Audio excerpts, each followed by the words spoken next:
locked in. If they round it out with the Lissandra, they've just said this is an out-and-out team fighting comp. Oh, laning even more! What the heck? Yes, this is a laning phase composition. Nami is, I think, the absolute queen. The last time these two teams met in the group stages, it was a close back and forth. RNG started off with an early lead, Gne G got it back in their favor, and ultimately it came down to a single team fight that won it for RNG. And listen to that crowd. Pride on the line for the LCK lineup of Gne G. Their Worlds run has been cut short regardless of the outcome of this match. I don't think many people would have foreseen this outcome. However, this could be a blow to the LPL lineup. Not getting the favorites for Worlds, the favorites of the LPL out of groups in first place at this stage of the tournament would already be an upset, and we could see them just bump heads. It's already spicy, but three are coming down. Ming kind of senses this. He's going to be taunted. A bubble's going to land, but there's an answer. The axe can keep coming out for MLXG. They've already rendered once. Ignite is on. Kuve is shut down for first blood. And you've got Crown in the wings waiting for a bit more, but spotted now by Xiaohu. Finds the stun and walks away, but RNG start the game 500 gold in the lead. MLXG, and if you meet this duo, that kill threat is huge. There's the root, there's the stun, and MLXG is here. Can they knock down Crown? The flash forward, he tries to outplay, and he might get the trade kill. He will, a 1-for-1, but the assist goes over to Xiaohu. And it is going to be...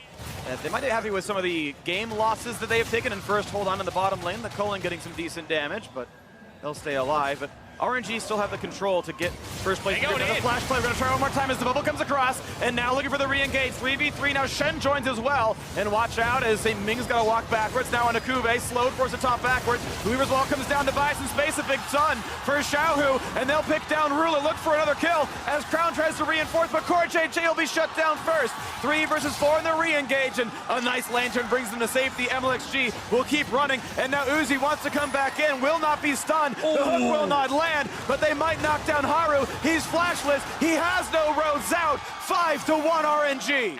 Out of Ruler, out of Core JJ, as this replay is brought to you by Acer Predator. They thought that finally they would be able to turn this lane in their favor. They had Haru down here, but it was read like a book. You can see how early Xiaohu is on that teleport.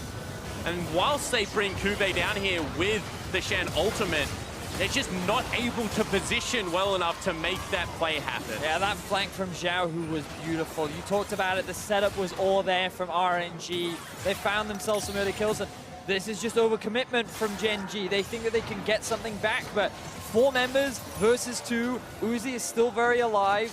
Ming, he doesn't really have to do much because MLXG and Uzi can just chase the targets. Having a very rough group stage, and RNG looking to get a little bit more to this one. Big damage on Letney, might have to pop the ult, and does, but that could be only the revive forced out. Health bar low, now Crown battling Xiaohu in the re-engage in as Haru wants to get himself onto the scoreboard, but Letney flashes away and stays alive, but MLXG answers on a Crown to the bot side, and it's now 6 kills for RNG. And Gne G used the wall. Hold that thought. Ooh, well, that's a root. He's got the flash. No, he doesn't. He's going to try to run away. He'll knock back higher. The red buff helps. The jungle itself is alive, and now it's MLXG running away, a 1-for-1 in that. 2-for-1 overall, though, in favor of RNG. Letme walks away with the ultimate and flash. And while that wall was supposed to cut off Letme from his team, we don't have time, another fight. They're just going to keep scrapping here into this one. Who's going to bring his teammate to safety? Knocked in the air, but they're fine. They managed to pull out the Shen ulti and stay alive. All right, they did get the Summoner Spell out of Uzi. There's also going to be a Rift Herald deployed into the mid lane. You can see RNG now thriving in the chaos, upping the speed in which... Here. A lot of great performances from him. RNG as a team are great, but now Uzi getting chunked a bit low. The Flay could answer back. Ignite is on a Ruler, and they're going to pull him right back in. Look for the stun. Not going to find it yet. Suddenly Haru is here, and maybe Gne G can answer back a little bit. But look out, because Xiaohu is here. The no-look pass to himself as he now goes for Haru. Looking for the ulti. The stun is in. Here comes MLXG, and Haru is certainly going to die. And now Crown bringing in Shen with Kuve. They're going to find a single. Will they get the double? MXG is running a ton. Look at that flash. That was beautiful. And Kuve tries to get a little bit more. Ends up being a fight in favor of Gne G this time round. 2 people end up going down. They gain a bit of priority, but what am I talking about? Let me still in the top lane. He's still pushing. An inhibitor is now exposed. And this is the way I like to play top lane. You don't have any responsibilities. Farm up, take turrets, just make sure you're a nuisance. The rest of the RNG lineup is doing such a good job. Oh, here's Gne G again. We're gonna keep fighting. 13 kills so far. Make it a 14th as Gne G finds yet another 6-1-3.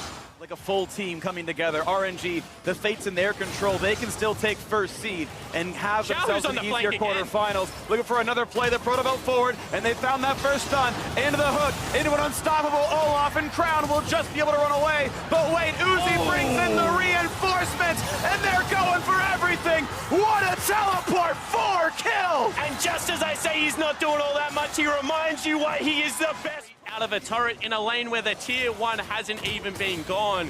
But RNG are just first to the play every time and are now on the same page.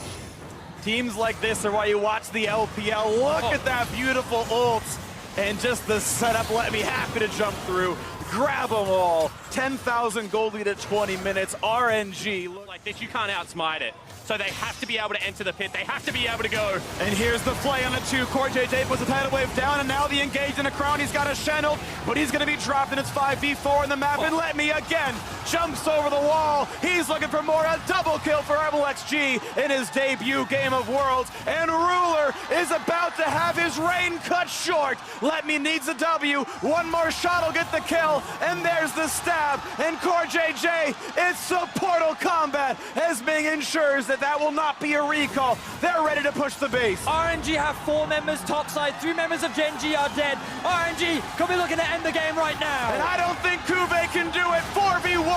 The turrets are falling. Royal never give up. The MSI champions are punching their ticket to the quarterfinals. They will slaughter Gne G. It's a 23-minute win. And as the respawns come in, Gne G will try their hardest to get the kills, and they're wearing the health bars down, but theirs drop first. RNG's into the top 8.